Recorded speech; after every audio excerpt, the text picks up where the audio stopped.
Coming up today on Locked On at Texas Tech, you want position swaps? We've got position swaps. And given the fact we're 8 games into the season, that makes us feel how? You are Locked On Texas Tech, your daily podcast on the Texas Tech Red Raiders. Part of the Locked On Podcast Network, your team every day. We're going to start this thing off right. Raider!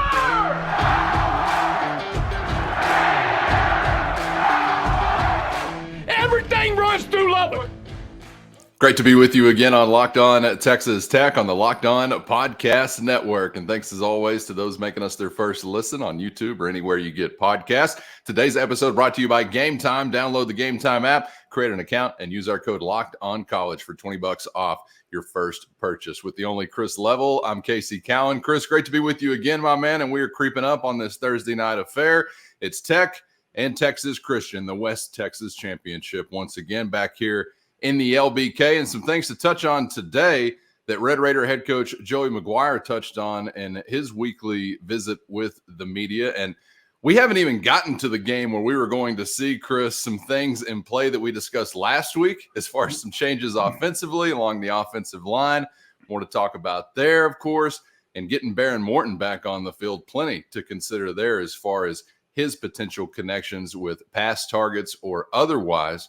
But we've got something else to consider now. As you see there at the top of the list, a defensive swap is up for digestion. So take us there, man. And what do we need to know about what's happening with CJ Baskerville and Tyler Owens? Yeah, and of all the things that were discussed, in Coach McGuire's press conference, this wasn't one that I was expecting, but I also was surprised. I don't know if I'm being sarcastic or not, but there was no talk of any sort of saddle, which kind of, I don't know, made me somewhat sad. You mentioned the West Texas Championship. Right. I mean, and how did they back years ago? How did they lose this thing? Just in every bit of material that you read, it's like it was lost. How do you? I mean, I think somebody just maybe had to use it once upon a time. Sorry, boys. It just rode off into the sunset, literally. Just rode off, yeah. there goes the trophy. Well, hopefully it's not it didn't ride off into New Mexico or some no bad bordering state of ours. So yeah, they there's some time I think in the bye week to maybe tinker or whatever it may be. And we already, you mentioned it, we already know about the offensive line kind of position switch, which we found out about last week. That's more necessitated. Man, it's early. It's early. Necessitated. How about that? Holy Nailed cow. Okay, I'm back. Okay. Golly, man. Reboot. Necessitated. Yeah. If you just turn it off and turn it back on, sometimes it'll just work. That's right. There you go. The old man. Goodness gracious. Yeah. Necessitated. Man, I don't know why. It wouldn't hit right. You went for it early. That's a 5-syllable word right out of the gates on a Tuesday, and that's ambitious. And I don't even know if I got that right. Okay, so Tyler Owens and CJ Baskerville are also going to switch positions, I think, for the foreseeable future, if not permanently the rest of the season. And so what that means is you've got, one of those safety spots will be being manned by CJ Baskerville, and I think Tyler Owens is going to come up close to the line of scrimmage and play that star position. I wondered about, as you were missing, CJ Baskerville was missing. I'm trying to remember, was it he's missed some time here? I think it was the Kansas State game. And I'm sitting there, okay, he's going to miss this game. Who would they put at star or back up? I think Brendan Jordan. And, the Jordan Sanford, I think the two Jordans are kind of the backups, I think, for both of these spots, which is ironic. But because I even thought about, what could Tyler move up to star at that point and provide some depth? Or would you pull a redshirt off of, Marcus Ramon Edwards and let him play more defense as opposed to just some special teams or whatever? But this is ultimately about, I think, trying to be a bit more dynamic maybe you feel a bit better, like as far as some playmaking and just trying to give it a switch. But the biggest thing is, I think CJ Baskerville is going to play safety next year. I think they'd already kind of decided that, and felt like, and so they want to go ahead and get a look at it early and give him a jump start. And I think that they're trying to jump start Tyler Owens as well, and maybe see if he can't, get going a bit, because he hasn't had the kind of season that we would have hoped for. And he hadn't been healthy. He hadn't made the plays that we thought. And we've talked a lot about how many times you turn it over on offense, and yet we have talked a lot about recently about not creating any takeaways and making the plays that are there. And maybe this is some of that, trying to just kind of jumpstart things there to where maybe you can get the ball out a bit or make some of those pressure plays and all those kinds of things. But ultimately, this is a big picture move for CJ Baskerville. But I was not, I'll be honest, I was not expecting it. I didn't know that they were going to go that route or whatever. But I mean, that's the fun thing about bye weeks, and you're always trying to improve. But there's some of the reasons why. What do you think in an individual it takes to really be impactful at that star position? Like what's a prototypical star defender for Tim Shooter? It's because I think you have a true freshman that's played a lot of time, spent a lot of time there. And I think he's kind of the prototype. I think Marcus Ramon Edwards, think of it as a like a small forward in basketball. That's kind of what you're looking for. You're looking for that guy that can kind of maybe get into the paint, guy that can be real tricky on the perimeter, guy that's quick enough but also kind of big enough and all that. There's a lot of things you're looking for that star position, because it really is a hybrid. Yeah. And you've got to be able to get into the run game a bit and get into the backfield, and whether it be rush the passer or get off of a linebacker and stop the running back or whatever it may be. But you've also got to be able to, take a running back coming out of the backfield or a slot receiver and end up 25 yards down the field in coverage. I think let's take last year and this year. I think when all are healthy, I think Muddy Waters was phenomenal at and behind the line of scrimmage. I think he was as good as you had on your team last year, and maybe one of the best in college football. Honestly, I think there was some data that backed that up. I think CJ Baskerville is a lot better in coverage down the field. I don't know if he's quite as good as Muddy at or behind the line of scrimmage. So they're both tilt toward, but because it's kind of one of those things where you need to be able to be good at everything, and it's an important spot. But I think they're going to let Tyler Owens do it, and I think Marcus Ramon Edwards, the Trinity product from Lubbock, is a kind of a prototype, a great athlete. And I use the basketball player analogy because he was a really good basketball player in high school. And there's this clip that went viral of him when he signed, of this. He goes up and tries to dunk it, and it kind of clanks off, but he still catches it. And then he's just hanging on the rim with one hand, and he's hanging. It was very athletic. None of it counted, but it was like as far as watching a little video, it was like, goodness gracious, this kid's athleticism is nuts. It's been a while since I've played sanctioned basketball. I think that's illegal, but I'd have to check the rule book. Sounds like, typically at that spot, you're going to find some of or your best athletes. Yes. Like your most impactful, naturally gifted guys athletically, you're going to find at that spot. I can't get around the fact that any way you slice it, Chris, that it's kind of different to me than the offensive swap with Wilburn and Rusty Staats. That seems somewhat spurred on by injury. There may be some play or lack thereof satisfaction as well. Like you're not doing a good enough job. I don't know what all went into that, but I know that there was an elbow issue for Staats that seemed to have factored into that fairly significantly.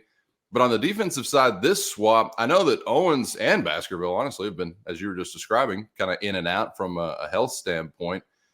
But for some reason, I don't know, I feel a little worse about this. Am I wrong as a fan? Because, we're getting into November, and these are two, key contributors, and we're swapping them now as we get into the latter stage of the season. This doesn't seem like a good sign or something indicative of things going, I guess, well there. But maybe I'm not even processing it correctly. Like, how much has health factored into it? Or do you think, hey, we're really searching for a way to fill up, like you said, some of those big play columns, whether it's turnovers or tackles behind the line of scrimmage?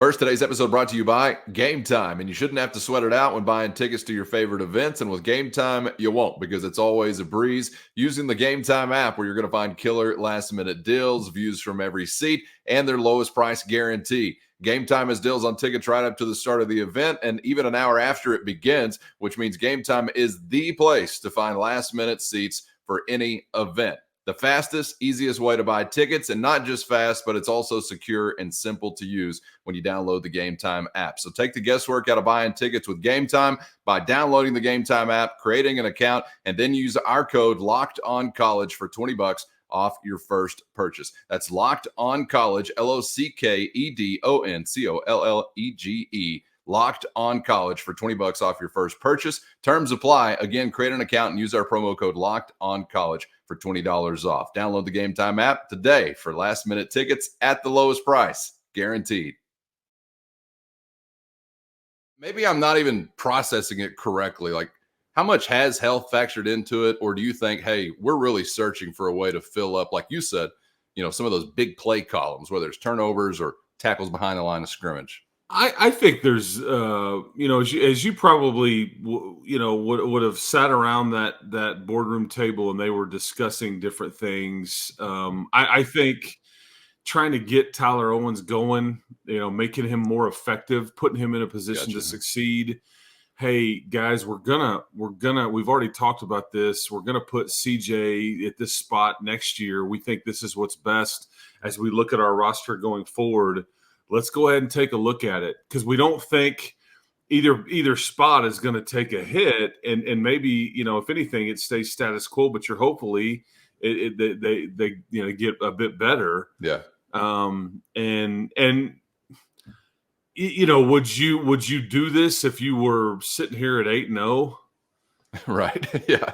I don't know, but you're 3-5, and unfortunately, you have to have a bit of an eye on next year. Yes, you absolutely want to win and get to bowl eligibility status, all those things. But you also have to have an eye on next year as well, as you kind of get toward the end here with things not having gone as well as you wanted to. So, yep. I think there's some different reasons there. Yeah. Before we leave the defensive side of the football, one of the more intriguing things heading into this week, and I guess each subsequent week, it's kind of been building over the last few, the status of Jacob Rodriguez. And I think it was somewhere around 90% we heard yesterday from Coach McGuire. I guess weeks ago, we're thinking, all right, is it going to be, K-State? Is it going to be BYU? Now we're into an open week. You get into little extra time, maybe to get him back on the field. That's one layer of the interest, Chris, but another layer of this that I'm interested in with Rodriguez, and tell me if I'm just off base here or miscalculating, but he's still like in a redshirt zone, is he not? If he were to only play X number of games the remainder of the year, I think how does this come together? Yeah, he's obviously played in the Wyoming game. You have 4 remaining games. I think that he's one of your best players on defense. I think they think very highly of him. He wants to play. Here's how you do this. I think one of two things happen. Either he'll be good enough and healthy enough, I should say, to play against TCU, and depending on how the next 2 or 3 games go, if you're bowl eligible or whatever, or you're out of it or whatever, you can make a decision going to Austin and going, hey man, we're going to shut you down. That way we can, or maybe he plays against TCU and it goes really well, and you just say, hey man, we're going to worry about a redshirt year down the line. You've got several years left, because Joey's off, and there's some truth to that. It's a bit of a gamble. But more often than not, it's one of those things where over a 4 to 5 year period, there's an injury that occurs with football players most of the time where, unfortunately, there's one of these years where they're going to get dinged up or need something to happen with them and whatever, and just not, and then you can make the decision down the road, I guess is what I'm saying. Yeah. So But, and maybe they say, hey, Jacob, you're not quite there yet against TCU. At that point, then he would be able to play the rest of the three, and then no worse for the wear. But it sounds like all of it is being considered. I'm not just being a silly very much fan. so. Okay. Yeah. That's a really interesting deal. And you want to be smart, obviously, for his future and the future of what he can be for your program. But as you're still sitting here and as you just outlined, with some objectives still out there possibly to be reached as far as just getting back to the postseason, you're still invested clearly here. So we'll see how it goes over the next couple of weeks. Just one more on Rodriguez. Was there some additional delay or setback? Because I really felt like we were cruising towards an earlier return at one point, but we still haven't gotten it. Was I just being too greedy, wanting him back too early, or how has this kind of progressed? I think, there's time frames that are used. I think when you originally heard 4 to 6 weeks, you're definitely past the 6 week mark, but I think it's a high ankle sprain. I think that's right. Those are very tricky, especially for a position of when you're cutting and moving and all the things that you're going to ask an interior linebacker to do. And I think that ultimately they want to make sure that they don't want to just use up one of these games if he can't really play in it. And I think Joey even touched on that. Like if he can give us 25 to 30 quality snaps, at this point we would say let's do this. But if it's not there yet, then we're just not gonna, we're not just gonna token toss him out there and just let him get back in it.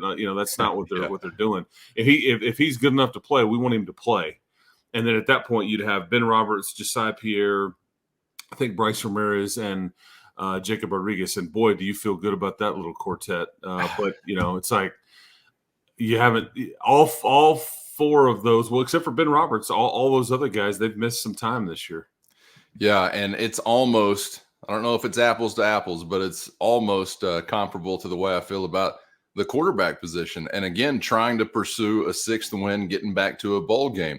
Baron Morton back in the mix that we'll get to coming up in just a second makes me feel a little bit better, obviously, about that pursuit. But Rodriguez back in the mix almost encourages me just as much, Chris, about the team that you could become to finish the year if, like we've talked about here, he can actually be impactful. So we'll defer to those guys in those shoes making those decisions and see what comes to pass. Just a couple of days away. Again, remember, we don't have until Saturday to think this through. It's going down Thursday night. Okay, I mentioned Baron Morton. Some additional time, obviously, for the team overall as far as the open week is concerned. But let's hop to the other side of the line of scrimmage. First, today's episode brought to you by FanDuel, America's #1 sportsbook and the official sportsbook of Locked On. And fall is in the air. Helmets are on heads. Briskets are on smokers. And the action is with America's #1 sportsbook. And there's never been a better time to join in on that action than right now, because new FanDuel customers can bet only $5 and get $200 back in bonus bets guaranteed. So dive in and join in on the fun with FanDuel by downloading their safe, secure, and easy-to-use app where you can bet on all things under the sports sun. And when you're a winner, you're always paid instantly with FanDuel. So visit FanDuel.com/lockedon. That's FanDuel.com/lockedon and sign up today to bet $5 and get $200 back in bonus bets guaranteed with FanDuel, official partner of the NFL. Let's hop to the other side of the line of scrimmage and talk about the QB, Chris, because this has been not only some additional time with an open week, but apparently some of the first time in any week that he's had to try and establish anything with teammates, whether it's a feel from his offensive line or, pass targets down the field or whatever it might be. I know timing, chemistry, all of the above. Maybe since going back, I guess, to the West Virginia week, this is as extended of an opportunity to work on those things that he's had in a month and a half. I don't know when he's had a better opportunity to work on those things. So maybe it'll be a little bit better. And I'm thinking about some of those plays we've seen before, a little miscommunication with Fungi here or there, whatever it might be. And you kind of wonder, how much better could that have been if, say, I don't know, they got to practice together during the week. Yeah. I don't know how close to 100% he is. It may be after the season before you ultimately achieve that goal, because I think the injury that he's got, it just simply takes rest and in some cases lots of it. However, I think he's been chomping at the bit to get out there. I think that if anything, I think since he's kind of taken over, he's got this way about him, which is what people really like. But I think if anything, it's an emotional lift for everybody. And I think that him being out there and being able to throw it and work on timing and handoffs. I mean, I don't want to gloss over simple execution like those things, working with your center, Dennis, and getting the rhythm there. Is obviously they had plenty of snaps as a center QB battery last year in the previous season. But yeah, I just think he's allowed to now kind of get out there and work on some chemistry and timing. And that's what one of the big things was in this off week for the offense is like, yeah, we need to work on taking care of the ball better, but let's work on some chemistry and timing because he hasn't been allowed to. You know, his body hasn't allowed him to be out there and work on any of the timing or the throws or anything because he hasn't thrown it. And so this is the first, I guess this portion before this game is the first time he's thrown a football in the middle of the week, I guess, since prior to West Virginia. And even then he wasn't getting, the bulk of the snaps because Tyler Shuck was still the starter going into that game. So bit of an interesting dynamic for sure, but I do think you benefit. I think the extra time helps. I think the receivers will be better for it, and I think just generally the team is in a better spot for it, just because of the intangible of just kind of seeing your guy back out there. Yeah, and word to Jordan Brown's mother, I'm hoping this benefits everyone as far as pass catchers or otherwise, with Baron Morton maybe being a little bit more comfortable rolling into this ball game. I just, I really wondered, Chris, and maybe I'm boo-boo the fool. I don't know, as a Texas Tech fan. But until it's proven to me that I can't feel this way, I'm going to continue to feel this way. And the way I feel is that you should have a football team that is good enough to pursue a 6th win. And I, as a fan, should feel, I guess, warranted in expecting that or anticipating that. Now, do you get there? I don't know. But I hope I'm not pushing too much to the middle of the table just based on a QB return, maybe another healthy guy on the defensive side like we've talked about. But I got to tell you, as a fan, I'm sick enough to still be there. Like, I'm still engaged when these guys get back on the field and number 2 is there. I'm still talking myself into feeling like, all right, this is a different version of the team than we've seen for the past few weeks. And that's got to be a good thing. Do I need to be talked off the ledge, or should I just jump right now and save myself the trouble? No, and I don't disagree with you. But I do think though that, like, at some point, man, we could talk about your defense needs to create more takeaways. We could talk about, hey, man, you need to run the ball more. What are you doing? Why is Taj not carrying it more? All those things. At some point, man, your quarterback is going to have to help you win some games. Plural. I think you've said that before. Yeah, and that's just the way this thing works, man. Yeah. Like, you can't, you are not, let me rephrase it. You are not built in any way for your QB just to kind of be a manager and you just to kind of, your defense isn't good enough for you to play it that way. I don't think your running game is good enough for you to play it that way. We just saw, and I guess different times where you get behind, you have to start throwing the ball, and then you're just in a bind there. But you're not good enough to play it like, say, like Iowa State does it or whatever. Your QB is going to have to be a part of this thing. Am I suggesting that you have to throw it 50 times? No. But there's some avoid the mistakes and then make a few throws on 3rd down and in the red zone and some things like that are going to have to help you beat a good team. That's the thing, because really there's no gimme left, man. Central Florida on paper looks like the most manageable one. But, I mean, TCU played the national championship last year. They've lost 3 of 4, but they've also beat you 7 of 9 times. I mean, they've kind of had your number. And they've got lots of big-time transfer-type guys. Their quarterback is a younger one. They've got a top running back as well.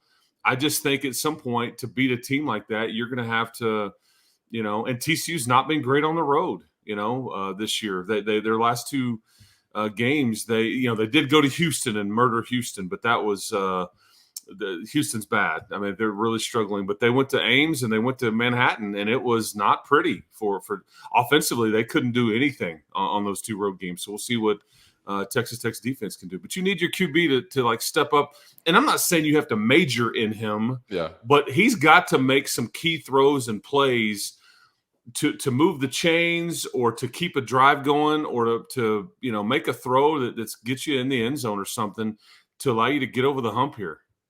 Yeah, and I don't think there's you mentioned the running game not being good enough. Another word that comes to mind, not being deep enough. I mean, how many times do you want to go to that well with one guy? It's the same result, another way to describe it, but how many times are you going to go there? We've seen, 31. We've seen, 27. We've seen some big numbers for Taj Brooks, and I'm loving it. And I want plenty more of it, by the way, as he is, just a few yards, I think, over 100, like 102 away from 1,000-yard year, which would be your first since DeAndre Washington. I think we're going to see that happen, hopefully, for Taj Brooks. I still want as big of a dose as I can get of Taj Brooks on Thursday, but I totally agree. Your quarterback is going to have to make some plays. I do feel fairly bullish about Baron Morton's ability to do that here or there. But as we started the conversation with, we may just be hoping for, a well-executed mesh read. Let's not fight over the ball, boys. Only one of you can take it at a time unless we bring a hacksaw out there, saw it in half, and then we'll really confuse the hell out of the defense. Has anybody considered